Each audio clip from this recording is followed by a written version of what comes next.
I vape too. Got it. Now I want to put this on the Facebook too. Yeah, Okay.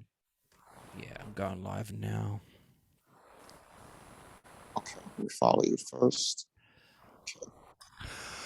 Hello and welcome to another edition of the Chalk and Cheese Shows. I don't even know what I was doing with my arms then. I thought I was just, I don't know where I was for a minute there. Hello and welcome to the Chalk and Cheese Show, another edition. Um, it's Wednesday again. It comes around so quick. I mean, it's probably because of all the work that we do behind the scenes. We just don't have time to have a shit, not alone do anything else, to be fair. Um, I am DJ Caspar, as you can probably tell from my beautiful background that I have surrounding this beautiful person that I am. And I am also joined, I'm not going to call you gorgeous this week, don't worry, mate. I am joined by DJ Charcoal, as always. How have you been this week, mate?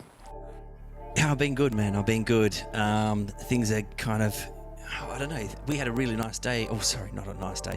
We had a nice week of weather last week, and we enjoyed some sunshine, which in the UK we very rarely get any sunshine. But look, this week's been interesting. At the start of the week, we seen Will Smith get up and do his thing on on center stage, which kind of made me chuckle a little bit because I Yeah, thought, man. how can he break the internet? And he did. He broke it. We could talk about that later, Casper, and your thoughts about that after this interview. But tonight Yeah, for sure. we have got a fantastic artist on. As we do every week, we just seem to find these artists. They pop up and we can reach out. And this artist has said, yeah, I'll come on your show. He is joined, I can't remember where he is, but he said he's somewhere. He's somewhere. And But yeah, somewhere in Manhattan. yeah, exactly. So we welcome Jayo, the Beatslayer, to the Chalk and Cheese Show tonight, and we'll be obviously doing what we do, asking him the hard questions about his tracks, and we'll be playing two of his tracks tonight as well. So we can judge him, and you can judge him as well, guys. Casper. Yeah, I mean, I haven't heard any of JO's music, so it's going to be a blind listen for me, and that's the way that I like to review tracks, and so I can give my honest opinion. And especially as we're live, you can see like our facial expressions and stuff like that. So, yeah, man, I'm ready to get into it. Like I say, the blind reaction time tonight, and I absolutely love it. So, Funny as well. Jo, tell us about yourself, mate. How did you first get into music? Sure. Well, first, thank you for inviting me on to your platform. I want to say that first and foremost. How I got into music, it kind of happened on accident. When I was in middle school, I would just like write these little poems and I would make them into like song format. And I had written one, and one of my friends was like, "Yo, these are really good. Like, you should really start making songs, like really rapping for real." And then I started turning the poetry into rap. And then I probably rapped in the street for maybe like 10, 15 years before I actually went inside a studio, because a lot Wow. of, you grow up in New York, you're just rapping everywhere and you don't really know anything about the industry or the business or recording. And then, I just decided to just go to a studio one day. I knocked on the door, and then the rest is history, man. Wow. With that, we get a lot of artists on the show, and we ask exactly what you've just said. We just asked that question. Have you ever thought about going on the streets and rapping on the streets? And they're like, yeah, nah, not really, because over Yeah. here in UK we have a lot of buskers, so people that do their thing out on the street side, earning a little bit of money, earning some living. Where a lot of the artists that we talk to, nah, that they haven't done that. They've just gone straight from kind of writing rhymes in the school and that. But we do have a lot of artists that start off like yourself, writing rhymes in school, and that's how they kind of form the art, and they look up to people as well in their school and their peers, and work on their art form in that way. Um, I've actually been kind of stalking you a little bit, as I do with all my guests. And I haven't had No much problem. time really this time around. And I was just going to say before, I haven't listened to you. I've listened to your stuff on Instagram, but I haven't listened to your full tracks. So tonight's going to Hmm. be a blind review for me, which is Great. which is good too because I'm in Casper boat. But with your Instagram stuff, and you've got quite a big following on Instagram. How have you kind of found that kind of street performance moving across now to kind of social media performance and putting yourself out there? COVID's obviously helped, but how have you found that transition? It's it's difficult because obviously when you're rapping and when you're rapping in front of people, you get that energy. You kind of could feel what they like, what direction to go to. But any artist it's fine with me. I mean, any artist should be able to adapt, whether it be in the street, whether it be online, in the recording booth. So, if I rap in the street, or rap in the studio, or rap here, like I'm pretty experienced throughout my whole, I guess, underground career, you could say. So, yeah. What really caught my eye with yourself, sorry, Casper, was that Instagram short video that you've got on there where you're sitting on a park bench and literally there's no music at all. You're just spitting it live. And you know what? You remind me of Nas a little bit. Just thank you. Yeah, not a problem. And that's a compliment. It's because you got those lyrics, that they're meaningful. A lot of rappers today, and no disrespect to a lot of rappers, but there's no meaning to their lyrics. They don't take you on a journey where you can see that passion. You're sitting down on a park bench and literally just spitting the truth. So I just said, look, we got to get this guy on the show, man. That's just Thank real. And to do it without no music as well, and still say that message and keep me captivated through that whole clip, man. I was just like, what? This guy doesn't need any music, man. He's just talented. So, Thank you. Thank you. hats off to you, man. Yeah, so I was going to say, obviously growing up in New York, obviously we know some of the big rappers that have come out of New York, and there are many big rappers that have come out of New York. Who was kind of who did you inspire, not necessarily to be, but who did you kind of look up to, and who did you listen to growing up? I listen to maybe a lot of old school, but the main artist was like Big L and Cannabis. Maybe very, very underground, but very lyrical artists at their time. So when I first heard them and they were saying like these punchlines or witty metaphors I've never heard before, and it felt like, because nobody really knew them. They was really underground, but really popular. So if you knew about them, it was kind of like a secret club. Like, oh, you listen to Big L too? Or you listen to Cannabis too? So those are like my two main influences. But as I started getting older and started listening to more music, I mean, obviously you have like your Eminem, you can hear a little bit of that in me, and Jay-Z, obviously Nas. But the main ones was Cannabis and Big L, those two rappers. Yeah, wow. Do you know what? Big L is one of my favorite artists as well. Rest in peace, obviously. But yeah, it's funny that we say rest in peace to a lot of artists that have passed away that are just so talented. You know what I mean?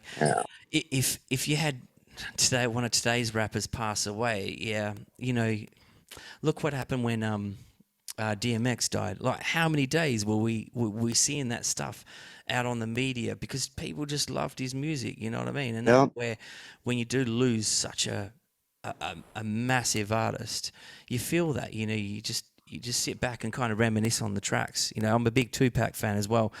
This is where kind of me and Casper, he's a Biggie fan, so we always clash because we got that, that he's better than him. But we have that argument where I think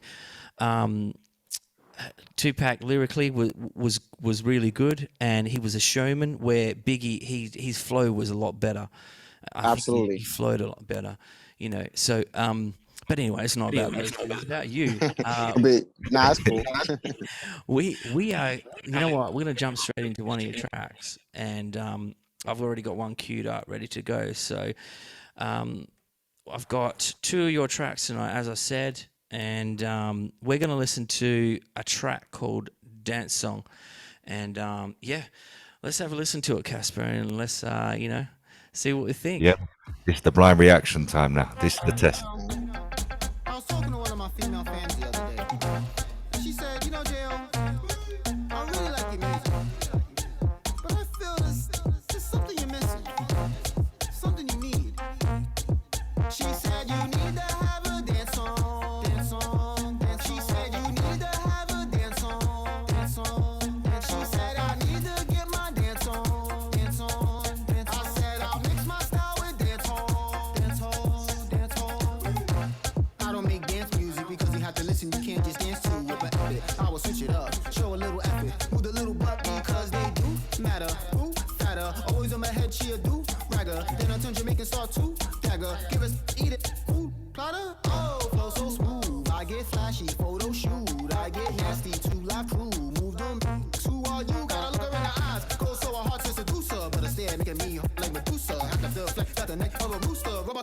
my kids in the future. Dance, dance, dance, dance, dance, dance, dance, dance, dance. Are you happy now? Dance, dance. Are you happy now? Dance, dance. Are you happy now? Dance, dance. She said I really like this dance song, dance song, dance. She said I really like this dance song, dance song, dance. She said it makes me get my dance on, dance on, dance. I said I mix my style with dance hall, dance hall, dance hall.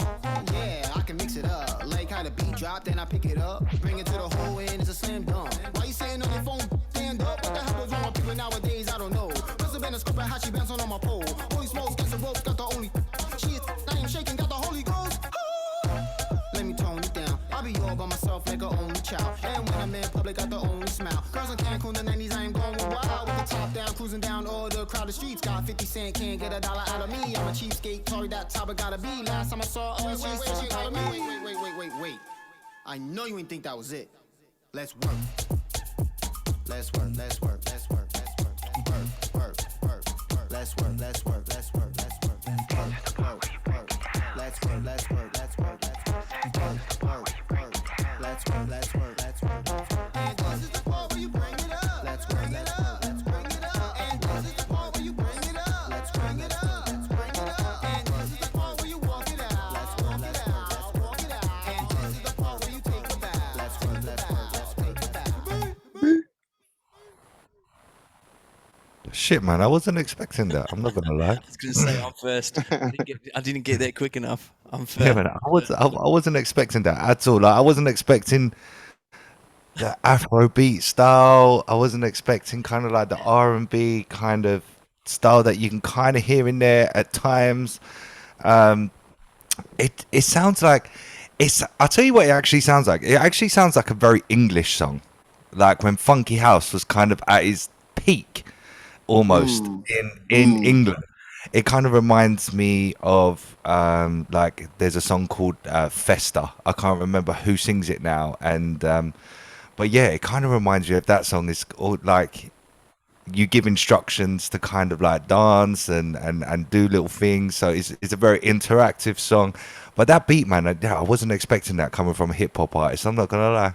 Yeah. Thank you. Go ahead, I'm Yeah, sorry. no, like I wasn't expecting that either. As I said, when I saw you like in that clip where you're rapping on that park bench, it was so different to what that track was. One thing, that music production, fucking hell, that is fire. I don't know what you thought, Casper, but just like the breaks in the music and just stopping it and just fucking you rapping over the top of that, then bringing it back and the ups and downs. I was just like, where are we going? Where is this going? Thank you. But that's in a good way. That's in a really good way. When you mentioned Eminem before, I can tell your style. It kind of resonated then to Eminem. Just the way you rapped in some certain parts in bars and that, you were like, yep, speeding it up, really speeding it up, and getting a lot of content in it. You know, Eminem tracks are exactly like that. But yeah, look, that took me by surprise, that track. Yeah, man. I don't know what else to say because like it's like a shock to the system. Like I just wasn't expecting it. Kind of okay. So I can actually interact with you, mate. Okay.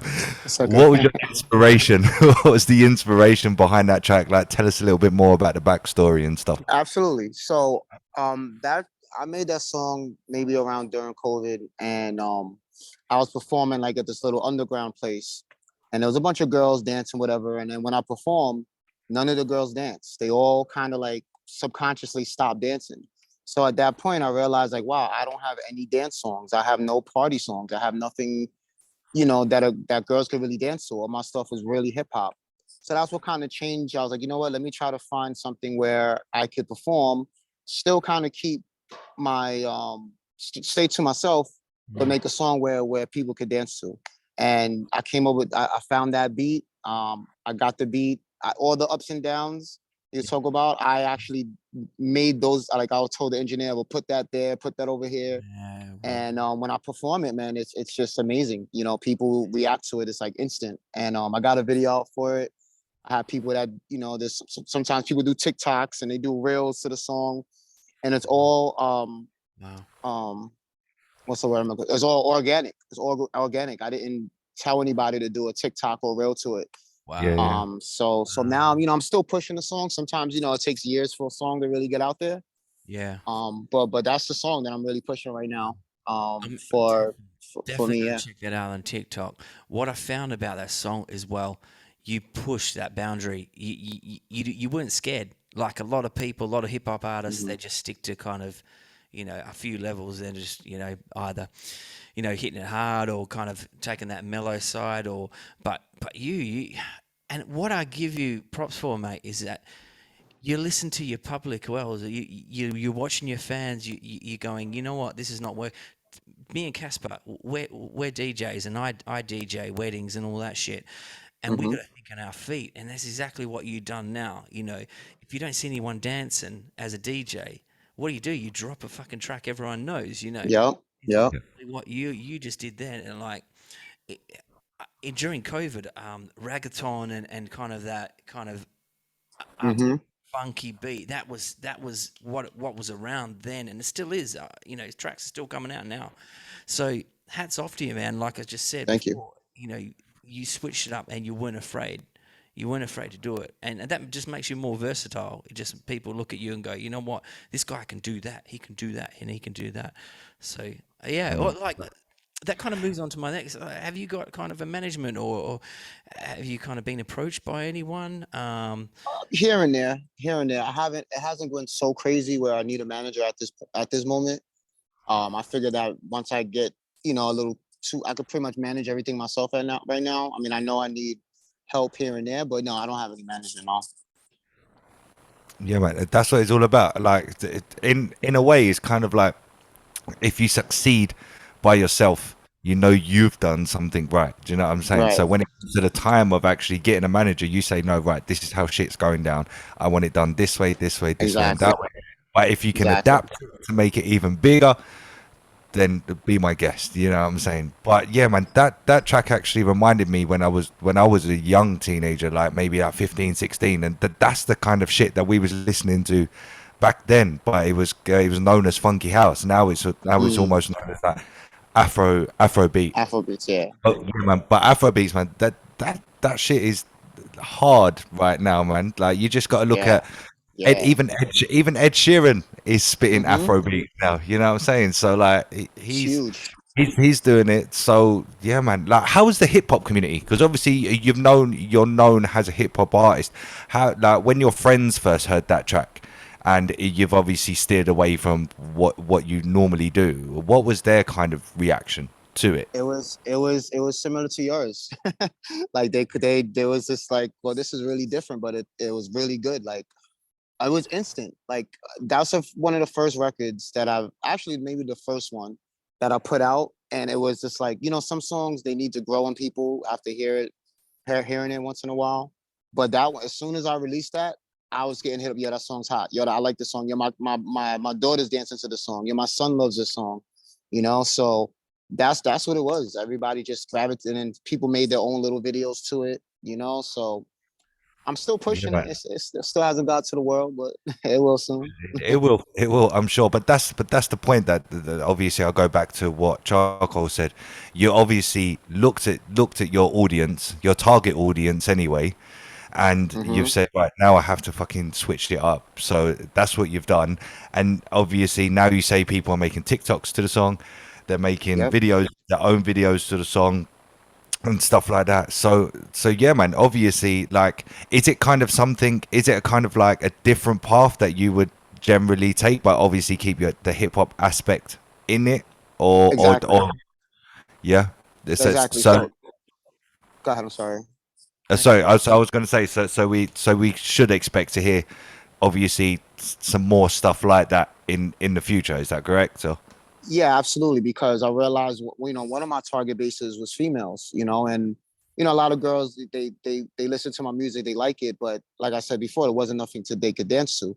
Now that I have songs where girls dance to, whether I perform at clubs or I perform at like gentlemen clubs, now they're into it because now it resonates with them rather than me just being on the mic spitting bars, which is cool and fine, but you can't dance to punchlines and bars. So Now that I got these dance songs out and I performed them, I see the how the women react. Like some, even if they don't know me, it's like instant. They're shaking, they're twerking, or they're bringing their friend in, or they're bouncing subconsciously. So yeah, man, it's the And I, you I, know if you sorry. I was going to say that's what the culture is now with women, isn't it? You just have to scroll through TikTok for less than 10 minutes, and yep, if you don't see at least 5 to 10 women twerking, there's something wrong, no? yep, So, yep.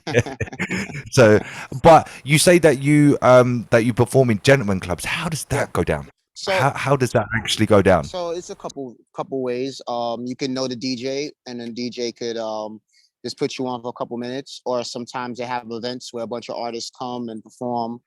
Or let's say it's somebody's birthday and they rent out the place. There's all been different scenarios where I performed in gentlemen clubs because there's a lot over here. But Yeah. the that's really a good indicator of if your music is going to make women dance, because if the dancers don't dance to it and that's their profession, then you might not have a record. So the second song that I sent to y'all, that was like my main gentleman club record, and that's the one like as soon as I get in, all the girl, they want me to perform it. They love that song because it gives that gentleman club culture, that the beat, the topic of the song. And and it's crazy because I the songs that I really like are the ones that nobody really pays attention to. And my dance songs, people love them. They share, they listen to it all the time. It's weird how that's that is. Do you know what? Like I've heard a little bit of the next song. I was going to mention it, but I've heard a little bit of the next song. I've heard the first, 16, I think, and I was going. It was what you just said about being in a gentleman's club and people dancing to that song. It makes sense now. Just listening to the track, it actually makes sense that you've made that track perfect for that type of scenario, perfectly. Because one thing I like about you already is that you don't. A lot of artists that we have on the show, they stick to what they know, right? And they don't want to explore outside that. They're just like, I'm going to do this, and that's it. Right. If it doesn't work, well then fuck it. I don't care. That's what I like doing. Where you've gone, do you know what? I'm gonna get this target audience over there. I'm gonna get that target audience, and that's something that I look up to you in a way of Thank you. doing that, because Casper and I, with this show, right, our target audience is just male. Like, Right. let's be real, right? We know the insights on our on our Instagram account. We get about 20% females and 80% males, right? So right now you got me thinking, shit, we need to do something different, Casper. We do, man. We need to get the ladies involved, because if Yeah, I was gonna say there's no way I'm doing a show with my shirt off, man, because fucking no one I want for sure. That's for sure. their money to get you off. No, but look, getting back to yourself, mate, I have looked at your Instagram account, as I said, and one of the clips on there is you, like you mentioned before, spitting in the streets, like, and you've got a massive crowd behind you as well. You're freestyling. Was that a battle freestyle? Like, were we going toe to toe with this guy? No, it was like a cipher. Like a cypher, yeah. Okay, yeah, sure. what happened over here? Like there's ciphers when the weather starts getting better. Because it's similar to the UK. It's always shitty over here. Maybe in the summer you get 2-3 months, if that. But yeah. So there's a bunch of us rappers. Maybe a good 100, 200 of us. Yeah, wow. Not all at the same time, but we go to the places in Manhattan and we just go there and rap. We draw a crowd. People will come follow us or give us, give money in the bucket or whatever, not whatever the case. But yeah, that's from an event called Legendary Ciphers that happens usually every Friday. That's really Yeah. good. That's really good, because you know what, with ciphers were massive in the 90s, and you kind of don't hear about them now. No, you don't. No, you don't. And for you to have a massive following like that, has any one of the artists that have been involved in these ciphers like gone on to kind of higher heights? Has anyone been signed up for record labels and things like that? Well, that I know of, no, but the opposite has happened. So artists that have been signed, they've showed up at that cipher and rap. Like I remember J. Cole one time, Common, P. Diddy. A lot of already known rappers come, but the majority of rappers that do that, these are just rappers that be in the street. Like these are just really street rappers that I've seen. The majority of rappers that I know that are doing well, they don't they don't, like you said earlier, like they don't be in the street. They don't really be rapping like that, Yeah. I suppose. But it's the easiest way to get a new target audience, though, no? Surely. Because Yeah, absolutely. somebody that might not necessarily listen to rap on a regular basis or particularly like rap, that's where you guys come in on the street and be like, fuck it, I'm gonna try to change at least one mind today to There'd say, be so, I'll tell you, there's so many different kind of people that come to that circle from all around the world, because everyone from around the world comes here, and you'd be surprised at the people that's just stand there and all listening to everyone rap. And then another thing, a lot of people really can't rap. A little artists really cannot rap. Like they don't know how to actually draw a crowd and rap to where people are just like they're hanging on to your every word. So that could be another reason why too. well, this is the thing. It's strange that you talk about poetry because we actually know somebody that's a spoken word poet, and he performed at the Apollo Oh, okay.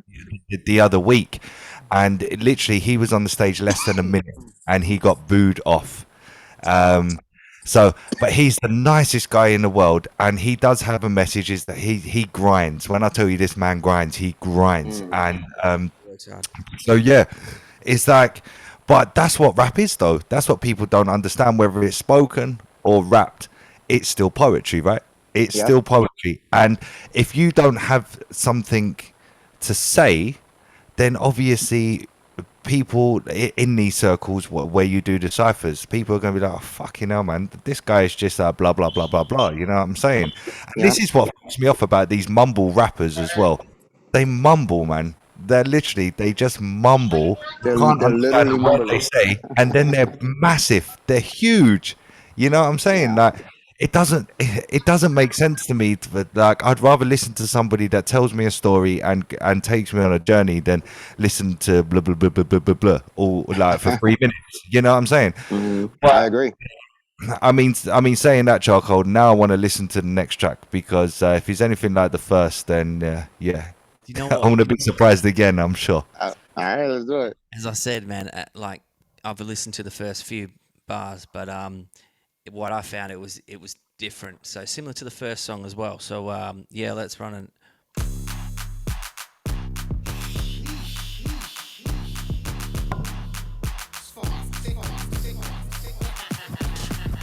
Yeah, I never stop, never gone, never gone.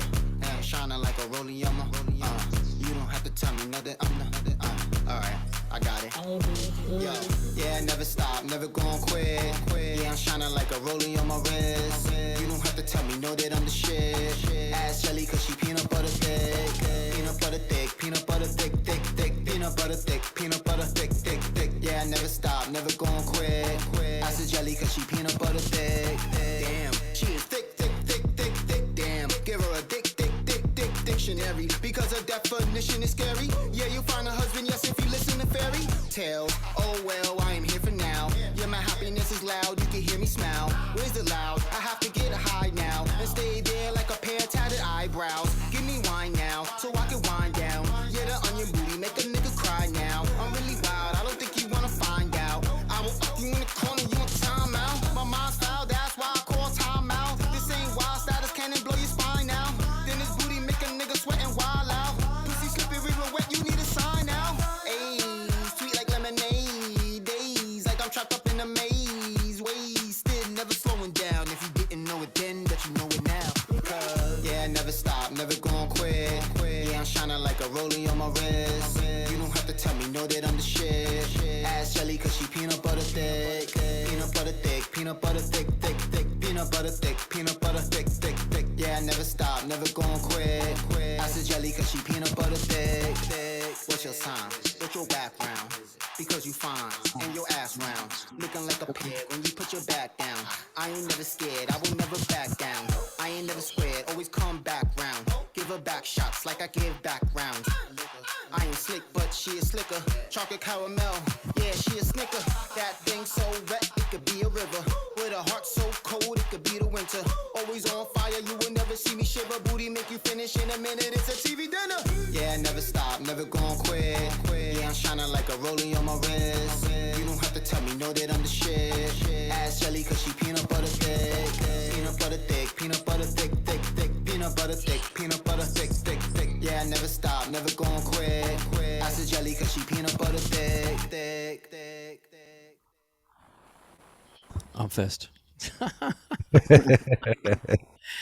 Wow, like you said, look, now now that you said a gentleman's club, I can see that just fitting straight in there.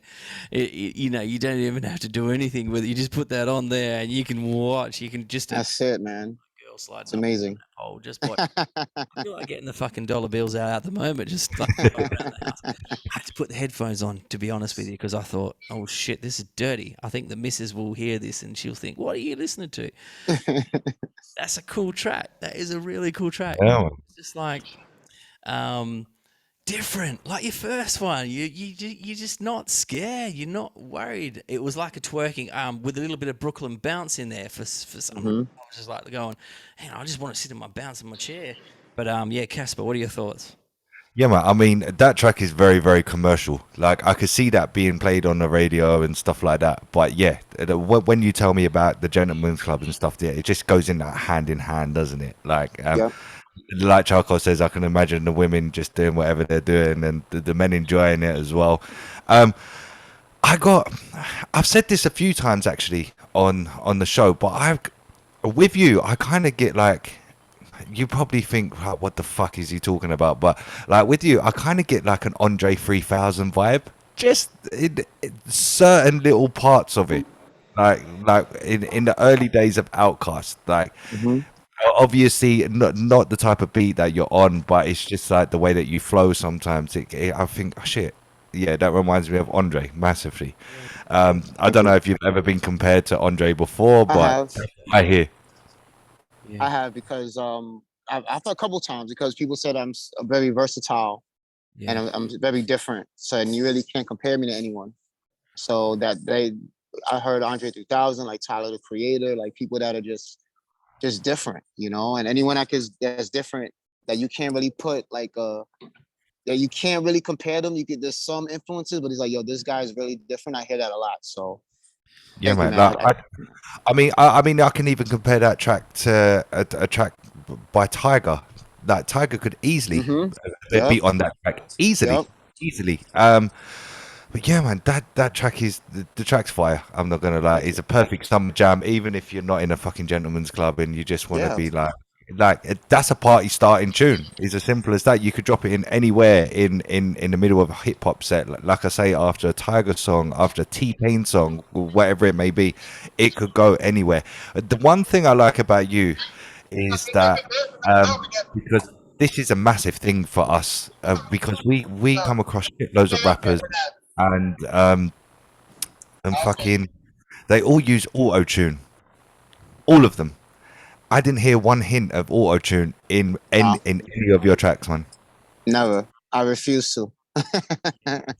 I literally refuse. I mean, maybe here and there, my engineer might put a little pinch, and then I always tell him like, "Yo, do not make it to where people could hear the tune." You know, I just refuse to. Because I don't. I just don't want to follow everybody else. You know, I just want to stick to what I do and then keep it like that, and that's it. and that's what kind of. If you look at the mainstream at the moment, a lot of it's auto tune. You know, you've got Little Baby. Yep, They're all using kind of auto tune, and all of them. I can see the people, you know, coming up in the business, in the industry. They're thinking to themselves, oh, you know, I want to be like that. So I've got to copy that style and I've got to copy that flow. But what's going to be different now is people like yourself coming out with the original stuff. They're just going to go. People are going to resonate you more because you're different now. You're like Yeah, you're thank standing you. out from that crowd. And like Casper says, you know, we review tracks outside this platform that we do here, and it's like another auto tune, another auto tune, another auto tune, and I'm just like, come on. hmm Most of the time, we just tell them, send us a track again, and we'll strip off that auto tune, and then we'll judge you on your performance because. Fuck, I can sound like that. My 2-year-old can sound fucking really good on an auto tune. and they don't. And go ahead, my friend. Definitely, definitely. So, what's coming up for you, man? Like, are you currently like active touring? Have you got anything in the pipeline? You mentioned about some new music. Yeah, so right now, I'm gonna move to Miami in about a month. Wow. I'm taking my music over there because it's doing good here, but New York right now is more like it's more dark. It's more like not the trap, the Drill. like the drill. That's all it is. That's all rappers are doing now is drill. And my music's more energetic. It's more party. It's gonna do, and everything's kind of still kind of locked down here, and people, I have like these attitudes here. I just think that I'm just gonna be better. I'm gonna be better off in Miami. So that's my next big move. I'm moving to Miami to take my music, my talent, and everything. Start linking up with new people, meet some new producers, meet some new DJs, and just take it from there. That's the next big plan, and the peanut butter thick video to do it Yeah, in man. Miami as well. Yeah. I was going to say, unfortunately, you're going to have to blame the UK for the drill scene in the US because Yeah. we created that shit. So, I know, I know. so And then yeah, New York I know just it's took it. taken. Yeah, man, it's taken over. It's taken over It massively. is. Um, but yeah, man. Like, obviously, you say that you're moving to Miami. So is music kind of like your full-time job? Do you have like a day job outside of music, or is music purely what you concentrate on? Yeah, I have a day job. I do like financial consulting, uh with more debts and car loans, and I'm very financially literate in that regard, my regular job. And then I do, I have investments as well, and um crypto and stocks and stuff. But obviously, that's just to pay the bills for now. I mean, I do make some money off of music, but it's not enough to where I can live off it. Yeah. So I just using all that, whatever. I'm just planning. I'm making. I'm putting all my ducks in a row. Whatever you say, whatever the saying is. Yeah. I'm just taking the steps little by little. I know, okay, the next step is Miami. Then from there, I got to hit up my first show, and then from there, I got to link up with an artist, and then I got to find out what the DJ is and what spots are susceptible to new artists and new music. It's like me starting over again. I'm really excited about it. And that's really like for an artist, man. That's really scary for yourself to kind of move to a whole new state and kind of start again because, like we said before, we have a lot of artists on the show, and you know what? They say the same thing as what you just said. Yeah. Once they kind of establish in a place, like people kind of turn on them in their own state. Yeah. Good. Yeah, man. It's like Yeah. you'd think that if someone in my village, I live in a village, by the way, Okay.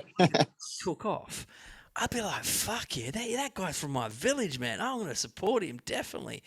But what we found is a lot of artists, like they're moving away and they become more successful. And someone told us, Casper, you know who this person is, someone told us that the only way to succeed is moving away from your comfort zone and moving into a place that you're not really kind of known and then growing from there and making yourself, and then you'll be successful. And if you ever thought of expanding, here's a little tip, man. Try Europe. I know it's a far way to come, but get into the Europe scene at the moment because hip hop is there, but there is room for young artists like yourself that have that different style. You know what I mean? That's not so. Even if you're thinking about America, that's great. Try Europe, man. And I'm talking about England. I'm talking about Germany. I'm talking about all those places over there. Like you'll be surprised. You will be surprised. So don't think that your music's just stuck in the US, man. Expand. Right. Right. Yeah, Right. mate. I mean, France. They have a massive hip hop community. It's Really. huge, man. Like, massive. All the tracks that we review that come from France are all hip hop tracks. Obviously, we don't understand what they're saying, so we just Hmm. kind of have to go by their flow. It doesn't really matter if we understand what they're saying, but it's the Right. production and flow. But they're Hmm. all rappers, man. All of them are rappers in France, and like Charcoal said, it's not only France. It's I don't know, Germany. Like if you just do a little bit of research where like your style of hip hop, that party hip hop is popular in Europe. I imagine it could be popular anywhere in Europe, man. Like you say, as long as people would dance to it, people are gonna Hmm. like it. It's as simple Right. as Right. that. And the only kind of tracks that we hear, like we've heard tonight from you, that we hear in England, they come from people like Tiger. That's it. And we have one guy called H. He's very very similar. Like he just flipped an Ashanti song, the old baby one. He just flips it massively, and it's a massive hit over here at the moment. Okay. But yeah, man, like Europe, I think Europe is the place because sometimes you can, even though America has 54 states, it doesn't matter how many states they have, man. Because if people don't appreciate what you do in your craft, then it's time to move away, man. And Yeah. take Yeah. a trip to Europe. Start traveling for one Oh, year. I'm going. Take your I'm music definitely gonna places. go. Definitely gonna go. Yeah, I've been to Spain before. no, definitely. Look, you know, that's our dream as well. You know, I don't like. Well, I do like talking about us a lot, but we want to expand as well. So we're fairly new. We've been doing this for like 6 months now, but you Okay. know, we've been given so much opportunities just by exploring. And this is the reason why we're reaching out to the US, because we find that US people love UK people. So it's like vice versa. You know what I mean? Like with UK, we try and get artists all the time, and it's hard. I don't know why. Like you can be on a UK No. station. There you go. It's just crazy. So Hmm. yeah, spread those wings, man, and just see where they take you. And look, I gotta give you much respect, and you seem like you've got a really good head on your shoulders as well. So Thank you. I think you go far. And look, we always stay in touch with our artists. We always share what they do on our platform, and hopefully, you know, one day you will need that manager. You know, like you say, Yeah. you will need him. So that's the goal, man. So good luck with everything in the future, and yeah. Once again, thank you for being on the show. It's been a real good pleasure to have someone so down to earth as well talking to us. So, Caspar. Oh, thank you, and I really appreciate you inviting me. And I'm rooting for your growth as much as mine. So we're gonna grow together. Yeah, Yeah, definitely. man, 100%. That's what it's all about. You scratch mine and I scratch yours. That's it. Exactly. Simple as Exactly. that. When I go to UK, I'll go check y'all out. No problem. Yeah, Yeah, for man. sure, man, for sure. Do that, do that. We're off to Switzerland, so well, we're following an artist that we had on the show. They're paying us to go over and you know, promote this artist over in Switzerland. So, you know, we might be able to meet halfway somewhere along the lines. Nice. Yeah. Yeah. Absolutely. Yeah, It's beautiful. so we'll keep in touch, no doubt. And yeah, Casper, do you have any more questions? No, apart from thank you very much, mate, for your time. The tunes were banging. Thank you. If you do have YouTube videos, then what I'll do is I'll just grab. If you just send us over your YouTube links for your Sure. videos, and then Sure. I'll import them on the website. And this interview will be up on the website in maybe a week or two's time. So there's always obviously time for your followers, for your listeners, just to jump on the website if they want, and obviously review the interview. But thank you very much. It's been a Well, pleasure. And pleasure. yeah, man, just keep on that grind. Keep on that grind. 100%. Thank you, my friend. Thank you, my friend. You Take Thank you, care. mate. Right. Thank you. Peace. Yeah, man. I mean, them tunes, Charcoal. You don't expect that from a hip hop artist, right? I wasn't. Like I said, it was the first track I've never heard before because I couldn't find it. Yeah, it was an email was sitting in my junk email. So I was like, Yeah. yeah. So anyway, that second track, as I said, I heard the first few bars, and it didn't really get right into it. So I was like, okay, but you know what? When he explained it and explained the reason why he brought those two tracks out, it made perfect sense. It really did.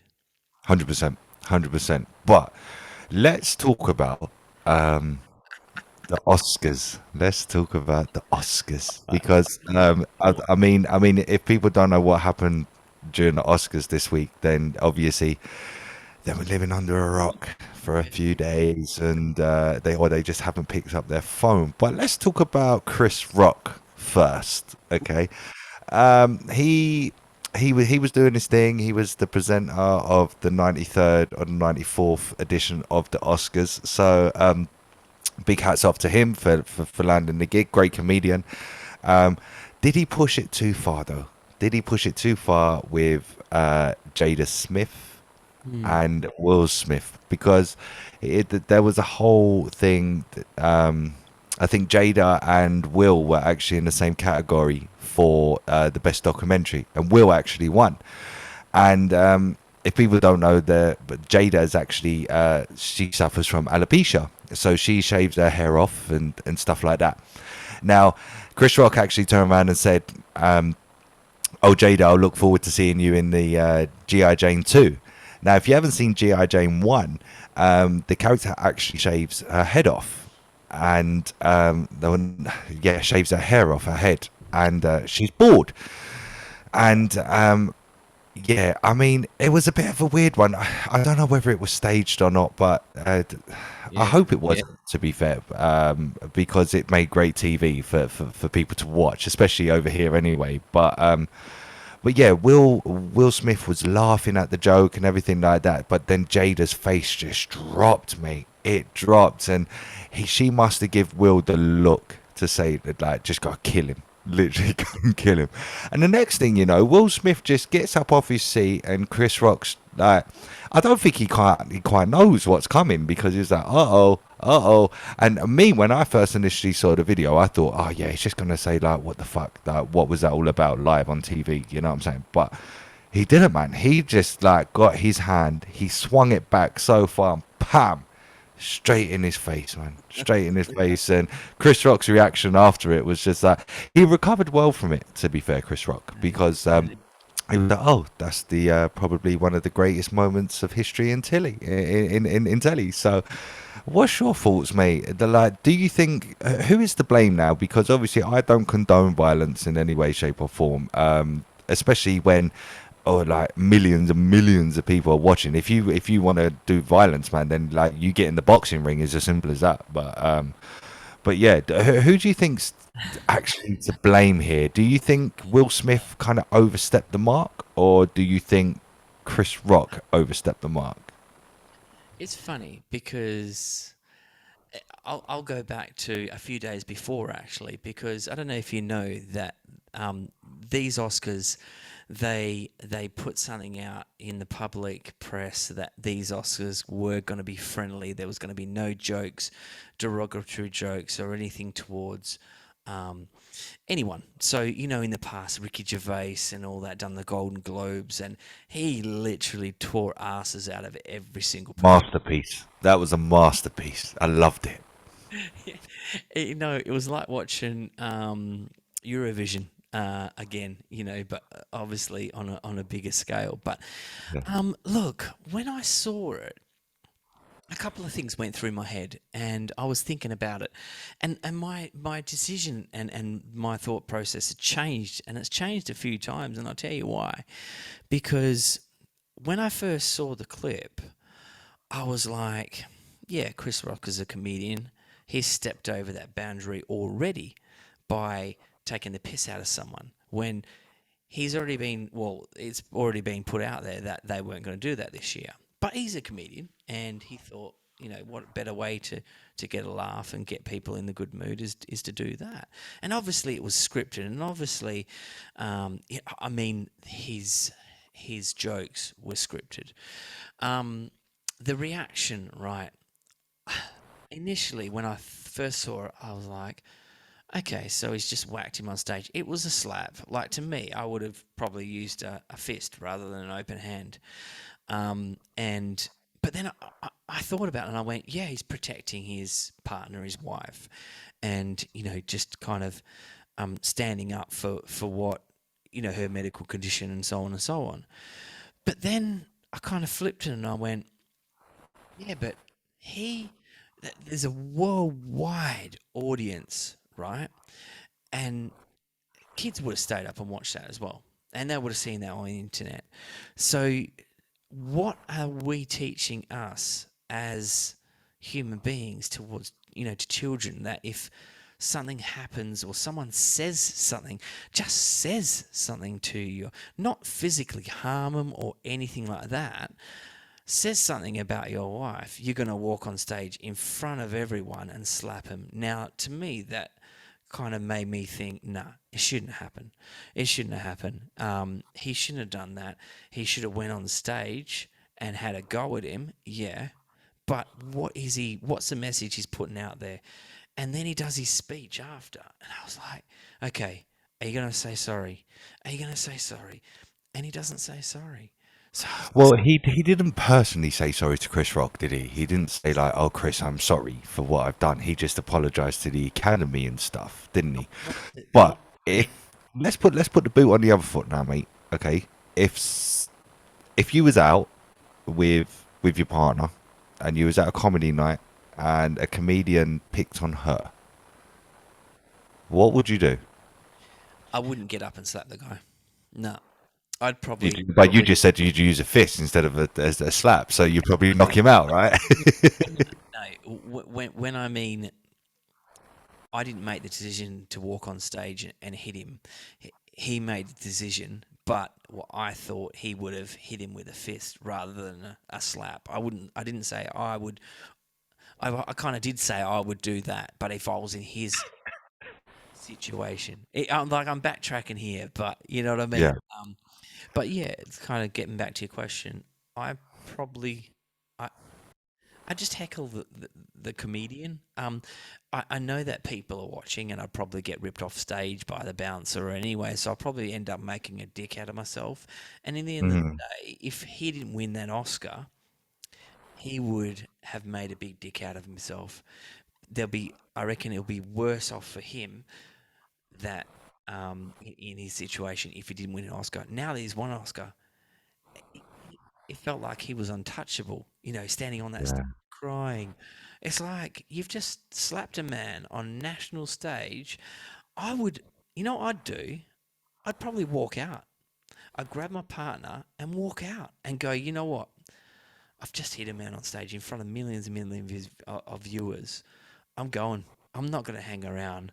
For one, people are going to take the piss out of you. People are going to judge you. I'd like to go home and sit and think about it and go, you know what? I should have pulled my head in and I shouldn't have done that. But See, yeah, yeah, go on. I was going to say, I don't want to drag anyone's name through the dirt, mate, but Jada, she's not an angel, mate. She's openly admitted that she, she's had affairs behind his back. She's cheated on him. She said, obviously, she was very involved with Tupac at one stage, but back in the day, and Tyrone, she was with someone as well, and yeah, this is what I'm saying. So why is Will Smith not slapping them up? yeah, Do you know what I mean? If your wife has openly come out and admitted, yeah, I've had an affair. I've had an affair with this one. I've had an affair with that one. Like, why has he not done? If it was me, if that was me, then I would do that. Do you know what I mean? Chris Rock, I'm not defending what Chris Rock has done, mate, because it's wrong. It's literally wrong taking a piss out of somebody that's actually got a condition. yeah, Do you know what I mean? It's like him taking a piss out of somebody that has to wear a fucking catheter bag or got cancer. Do you know what I mean? It's exactly the same. But yeah, the Jade is no angel, and you know what I think it is. I think Will Smith was trying to put out a message to people. Is that I'm not going to fucking stand for this.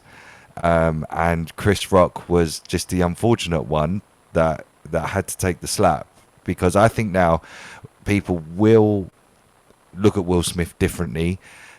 I don't think they'll treat him differently, but I think they would look at him differently in the sense of fucking don't step on his toes, don't say anything about his family, don't say anything about his wife, because he will flip his fucking shit. Do you know what I mean?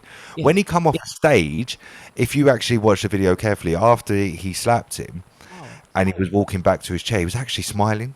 yeah, he's smiling. Will Smith was smiling. Yeah, And it's like, yeah, fucking, I'm the daddy. Do you know what I mean?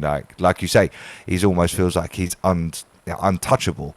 But then when he was saying what he said about don't say that, don't put my wife's name in your mouth or whatever it was he said, you could tell he was getting pissed off. He was fucking, he was pissed. Do you know what I mean? Was he pissed off at himself? Was he pissed off at Chris Rock? Or was he pissed off at Jada? These are the questions, mate, that need to be answered, because like I said, when that joke initially got told, he was smiling, he was laughing, was. it was only when her face fucking changed, mate, that's it, mate, something in his brain box just went tick. Okay, yeah, I need to do something about this. Yeah, it was one of those moments where you go, come on, is it real? Like, are you watching an actual act, or are you watching, because it broke in the UK like early morning. I jumped on the phone and I saw it and I was like, did that really happen? Come on, because I just saw the headlines: Will Smith snaps or something like that. It's like, Yeah. And this is the thing: was it staged? It might have been staged. I don't know. There's been like conspiracy theories, and like people have taken the footage and put angles on it and said he whacked him in the shoulder rather than the face, and Mm. he braced himself. He was like ready for it, and yeah. Yeah. Look, at the end of the day, if it was staged, what were they trying to prove? This is true. This is very, very true. This is very, very true Why did they? because And they're both popular, aren't they? listen, when I spoke about the when they were talking about how they were going to mellow things down and not take the piss out of celebrities, they did say that the ratings have been going down and down and down and down. Imagine next year, fucking, you're going to have millions and millions of people watching that shit now, waiting for something. I'd have Ricky Gervais next year at the Oscars, just to rip everyone apart. He don't give a shit, does he? He done it at the Golden Globe. I think no one's safe in the room when Ricky Gervais is on the stage. You know what I'm saying? Like, nobody is safe. Nobody is safe. He's one of like them comedians that just like, fuck it, I don't give a shit. I've made it already. I don't give a shit.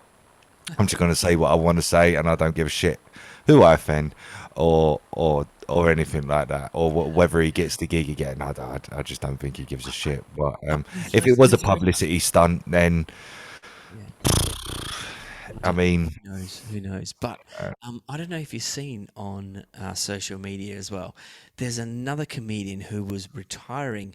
I can't remember her name, but she's kind of well known in the US, right? And she's doing this one of her last shows. She's obviously on a tour, and it looks like this sports hall, but it's quite big. I don't know if you've seen the clip, and hopefully you have. Anyway, she starts getting heckled by this couple, and it's quite funny to watch, actually. She starts getting heckled by this couple, and I don't even know if she started a show yet. And this couple sitting up in the bleachers, right? They're just taking the piss out of her, saying, "Come on, tell us something funny," and something like that. They're just. Anyway, she flips. She literally. And everyone in the crowd's just going, "Hang on, is this staged? Is this really happening?" Literally, she says, "Security, get these people out of there!" Like, she just flips like crazy. And anyway, she ends up just throwing the mic on the floor and going, "You know what?" And she starts taking the piss out of people in the crowd. She's like, "Oh, and why are you here? You're an idiot. I don't need the money. I've got plenty of money." And she's just literally just going off. And I just thought, fucking hell, she's lost it. Look, if that's what stardom does to you, I'd rather be here in my little, lounge at the moment, sitting behind a microphone and talking shit with you. But yeah, it's crazy. This whole world's gone a little bit loopy, hasn't it? fuck yeah, man. Like you say the world's gone loopy. Look at the Russia situation. I don't know too much about it, so I'm not going to say much about it. But yeah, it was Russia and Ukraine's peace talks the other day, wasn't it? And literally 2 hours after them peace talks, when Russia said, "Oh yeah, we'll cease fire on certain areas," they fucking bombed the shit out of it. 2022, man, we're only in March, and so much shit has literally happened. Like, so much shit already that's unexplainable. I don't know. I don't know about you, mate, but I keep seeing like these so-called time travelers pop up on TikTok, and they say on the 5th of the 5th, 2022, World War III will happen. And loads of people are comparing real life situations to The Simpsons. Now, The Simpsons is another one as well. Like, That's crazy. the whole time traveling fucking thing, mate. Everything that The Simpsons had aired 20 years ago is coming to light right now. How is that even explained, man? Like, literally, from is picture fucking perfect. Picture perfect. These episodes of The Simpsons that are happening right now. It's picture perfect, and I like. What's his name? What's his name? That Growling or something. Yeah, Mac Rowling. Yeah, like. What an absolute genius for predicting. Like, is his name Nostradamus? Even Nostradamus. Oh, but fuck, mate, are they predictions? They're too fucking accurate. Do you believe in time travelers? Oh man. Because at the minute, it's pretty hard not to believe, especially fucking Matt Groening, mate. It's hard to believe that he hasn't seen things like years and years in advance. I think what we see in The Simpsons is too accurate just to be like, oh fuck it, World Trade Center's gonna go up, fuck it, Ukraine are gonna get fucking bombed, fuck it, there's gonna be they predicted the George Floyd murder as well. And Like, name fucking there's Trump. Trump. Yeah. Trump. Like, what the fuck? Like, these can't be predictions, mate. Now, the people might watch this back and call me fucking naive and like whatever it may be, but these events that we see on a cartoon are they're too accurate almost to be predictions, or just think that, oh fuck it, yeah. Coronavirus, they predicted that. FaceTime, they predicted that in 1996. FaceTime in 96, mate. That they predicted the Ebola breakout as well. Wow. Like, Really? it's not predictions, mate. That can't be predictions. That can't be just oh fuck it, yeah, we're gonna put an episode out to maybe scare people. You know what I'm saying? Like, I don't know. People might call me naive, mate, but I want to believe in time travel. I want to believe that there are actual people that No, have seen shit. I don't know if you've seen the show, an old TV show called Highlander. It was like if you haven't watched it and you do like kind of old cheesy movies, it's about time travel and yeah, it kind of makes you think that how come. Massive shout out to my brother who's watching as well. How you doing, Jay? Back in Oz. It kind of makes you feel that is there something different out there? I think, oh fuck. Do you know what? I believe in supernatural. I do. I put my hand up. 100%. 100%. I believe in supernatural. I believe in like people. There's people that defy physics and and they're just like super beasts. Like, how does someone get that talented in their field and in their ways? Like, even smart kids, you know what I mean? You get geniuses out there that Like 8 years old. 8 years old, some of them. how does that shit happen? You know what I mean? Like, fucking hell. Yeah, I wish I've got some beautiful kids, but imagine if one of my kids was an absolute genius. You just be, where did that come from? I'd be like, because I'm dumb as fuck. It didn't come from me. I'll be looking at my neighbour going, hang on, what have you been up to? So yeah.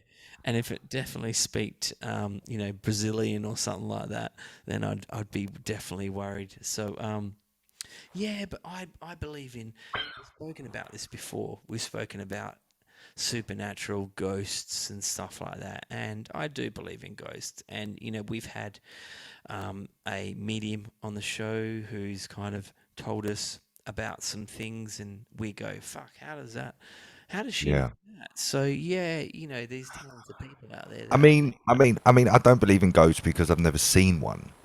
I believe that there's definitely spirits, 100%.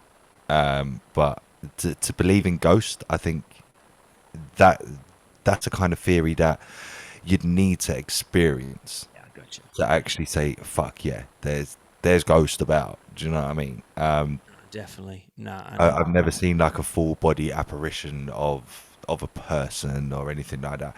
I felt loads of shit, loads of shit. Like when we had that medium on, Simon, I know you felt fucking shit, and I was doing this show one night, and it was after the show, and I said, guys, can you, did you like see these fucking balls of light just shooting towards me like while I was live on it, and because I saw them, and I didn't get scared, but I was straight on the phone to the psychic medium, 100%. I was like, what is this? Like, why is this happening? And stuff like that. Yeah, I mean, to whoever's watching, if you have some opinions, some views, then like you're more than welcome to jump on the show. 100% out that this is like straight off the cuff. None of this is scripted. We're just talking between ourselves. We're all friends here. So yeah, guys, like if you're watching, do you believe in ghosts? Like, have you ever seen a ghost? Have you ever had like a spiritual anything spiritual happened to you? Has things been moved in your house? Has lights gone off? Has lights gone on? That sort of shit. I would love to hear about that shit. 100%. Like, have you seen those crazy videos like on social media and stuff like that? And you know where things are like going absolute nuts. There's one in I think it was like shot in Africa. There was a lot of African people around, and they were all kind of in the traditional wear. Um, and this guy just elevates off the floor, man. Like, I'm like, how the fuck does it? Have you seen it? They're just like, I haven't seen it, but I did go to see the magician Dynamo okay. live. Oh I wow, went to see him live, and fuck, man, is he fucking impressive. I don't know if you've ever seen any of his shows before, but he's fucking levitating on one leg. There's nothing of the geezer. He's probably about £60, if that, £70 at a stretch, and he's lifting £200 weights. How is that even possible? He's lifting almost like double well, over double his own body weight in weight. How is that even possible? Like, and you talk about supernatural and stuff like that. Like, I, d- I can't explain Dynamo. It's the same with David Blaine. David Blaine is completely different from Dynamo. Like, David Blaine is kind of like that endurance magician. Like, I don't know if you remember, but he was stuck in a box for about a month, wasn't he? In like overlooking Tower Bridge, I think it was, yeah. and with no food or anything like that. He just had water, didn't he, or no food and water. It was either one of the two anyway. But he put himself in a fucking box. Who does that? Who puts himself in a box? I Who don't know. does that? I think everyone that goes on Big Brother kind of puts themselves in a box, because they just sit That's there. another fucking show, mate. That's another show. Like, obviously it makes great TV and stuff like that, and we've had some really good moments out of it. But Big Brother, what's the point? Have we? Seriously, what's the fucking point? Like, for me, what's the point of I'm a celebrity? What's the point of I'm a celebrity? Get me out of here. What is the fucking point apart from entertainment value? Like, who goes into the jungle, fucking wants to sleep in the fucking jungle in the middle of fucking Australia, Be fun. and fucking eat worms? Who does that? I don't know. Well, I lived in Australia and I slept in a jungle, but I wouldn't eat worms, man. I'd take some food with me. Yeah, but mate, you was probably on a camping trip. You lived there. Do you know what I'm saying? Like, but these people, they actually volunteer to go there. Like, they're like, yeah, fuck it, just give it a go. And when they fucking see like a snake or a fucking massive spider or something, they fucking shit themselves, don't they? Absolute shit themselves. Like, why would you put yourself through that if you know you don't like snakes? You don't like spiders or rats or fucking the fucking mealworms and cockroaches and shit like that. Why fucking put yourself in that situation? What, just for the fucking payout? Like, I, because d- because these people I don't get the whole celebrity world, mate. I'm totally with you. Like, if that's what being famous, if that's what you have to do to be famous, then I'd rather be poor, for sure. yeah, yeah. That's another kind of topic, isn't it? What would you rather be famous or would you rather be poor? Um, would you rather be famous and unhappy, or be poor and happy? Um, I'd rather be somewhere in the middle. That's not a cop out, but that's true. I'd rather. I think everybody would love to be financially stable, right? Not worry about money or anything like that. Everyone would love that. Yeah. But you look at past previous lottery winners, they win so millions and millions and millions of pounds. It's all fucking gone within 2 years, and then they're fucked. Then they're depressed. They have nothing. So, does money make you happy? I think money makes you comfortable. It doesn't make you happy. I think it makes you very comfortable, and it allows you to do things that you've always wanted to do. So, if you going back to your question, if somebody offered me £10 million to be comfortable, fuck it, I'll take it. If somebody offered me £10 million to be happy, it ain't gonna buy happiness. Money doesn't buy happiness. You can't give somebody or your kids or your family love through money. That's just buying someone's love. Do you know what I mean? I'd rather my children grow up to know the value of money, to respect money, to work for money, like I have all like my whole fucking life. Um, than just to be handed with a fucking silver spoon in their mouth. Like, I'd like if these people want to do that, and they've worked hard for their money. I don't envy people that have worked hard for their money. If somebody's made millions and millions and millions and actually fucking worked hard for their money, I don't envy you in one bit. I will say congratulations to you. So if you want to silver feed your kids and give them everything that possibly you never had, so be it. But in my opinion, I'd still get my children to work for money. I just wouldn't hand them money. Yeah. Do you know what shits me, right? It's happened a few times back home, in Australia, and it's that these people that kind of win lotto and win kind of millions of Australian dollars, they're already fucking rich, and it was shit. Like, It's like feeding the rich more. oh man, it's like, oh, we had another first jackpot winner from Dalkeith, and you look at each other and go, fucking Dalkeith? What? You don't need money if you're living in Dalkeith. What's the fucking point? Do you want to play lotto for? Do you play it because it's an addiction? Do you play it because you want to become richer? Like, fuck off. Let some poor prick living in the back streets of fucking, Harlem win that money. It's like, Yeah, yeah, it's not fair. Life ain't fair. It's fucked. Sometimes it just gets you out of bed, slaps you right in the ass, and you just feel like, fuck, I just want to go to bed. I want to go back yeah. to bed. I don't want to live in this place. That's the thing with life, though, isn't it? Like, just when you think everything's going fine, something could just slap you straight in the fucking face, like Will Smith did with Chris Rock. It would just slap you straight in the face.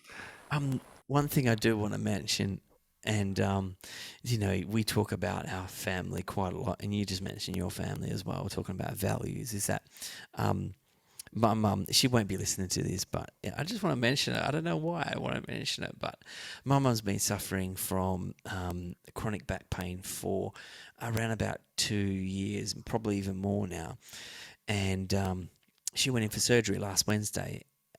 While I was on the show, kind of thing, and after a week, I've been speaking to her, how it all went, and she had back surgery, and I don't know what they did, but they shaved some things off and poked her with needles and shit like that. But she's up and walking now. She went for her first walk the other day, and I was just like, fuck, that's amazing. Imagine going through pain for 2 years, like literally that you're living on medication, and then to feel free of that pain. It's like, man, I just felt so good about just like medical people that know how to do these Yeah, types of things to give people. Like my mum was in the queue waiting for the kind of medical marijuana to, and this we've had this chat about this, medical marijuana, and my mum trying to be on the system waiting for this treatment, medical marijuana, and she shelled out a lot of money to have this operation done, and it worked. And I was just like, fuck. I planned to go there in a couple of weeks. I was planning to go to Australia in a couple of weeks, but because Mum had the operation, I was like, Mum, you're going to be either fucked in bed and it hasn't gone right and you're going to be worse, or you're going to be better, and I just didn't want to take that risk. So, man, fucking hats off to people in that knowledge that know how to do that kind of shit, because, fuck, I wouldn't have a clue. That's almost supernatural in itself, isn't it? It's crazy, man. It's almost supernatural. And I don't know if the viewers know, but your mum's actually English, isn't she? Yeah, she is. Yeah, she lives. She lived in Kent. She grew up in Kent. Went to Dunstable for primary school. And yeah, she's from kind of southeast London originally. So yeah, she went across on the ferry, on the boat. As did a lot of English people to Australia, and they were called £10 poms back then, because it cost £10 to get on this ferry. You take your belongings and you spend, how many weeks on a ship heading to a place you've never been to. You've been Fucking cheap though, right? fucking fuck up, man. A tenner. Like, I'd take that. I'd sit there on a boat for fucking a month for a tenner. I don't care. Mate, I'll do the return trip as well. Just to say that I've done it. Like 2 months on a boat. Yeah, let's go to Australia. Let's chill for a week or so, and I'll fucking come back again. 20 quid. It's £10, and you know what? A lot of the English migrated over there, and they were promised a lot of jobs, a lot of kind of support over there. And I've watched a lot of videos on this, and they weren't given that. There was people that were living in dorms,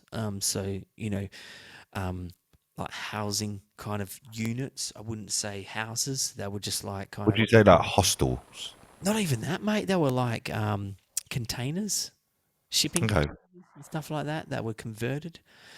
So a lot of English people did it tough, and I remember my mum telling me when they first moved over there, they slept on the floor, in various places, and because they didn't have, the option really of beds, and they had no money, and they had no support. So it's those little things in life that you think, fuck, I wouldn't be here if they didn't go through those tough times. And 100%. you know what was really special, and I don't think I've aired this before, is that you get to a point in your life where you think, time is precious with family, and you want to let them know how much you've appreciated them. And last year I wrote a note to my mum, and poured my heart out, and you know what, it was my way of just saying thanks, really. And I brought up some shit that probably I've never kind of remembered until I was writing this all down. And then my mum, on the other hand, she read that and she said, I cried for days. I couldn't even call you.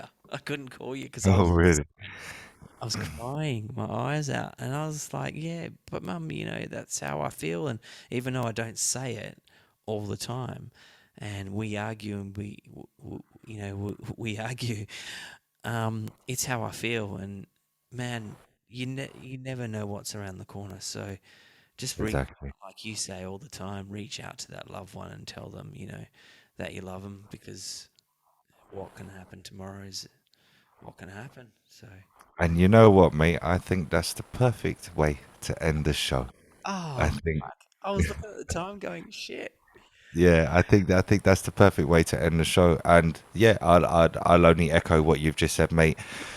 I always say it near enough every single week. Thank you very much, guys, for tuning in. You can watch the rerun on Facebook. This video will be available on Facebook straight away. after we end the broadcast, and it will also be available on our website, which is www.thechalkcheeshow.com, where you can also hear all the unsigned artist tracks who we have interviewed in the past and everything like that. And if you want to submit one of your tracks as well to us to review, then there's also a link on the website as well that will take you straight to where you can submit your track, and we will give you the most honest and heartfelt review that we can give. We are very, very honest with our reviews, guys, so just be careful. Like if we don't really like it, we will tell you that we don't like it. We'll tell you what we think should improve on the track, whether that's vocals, whether that's production, or anything like that. But there's an option on our website for that as well.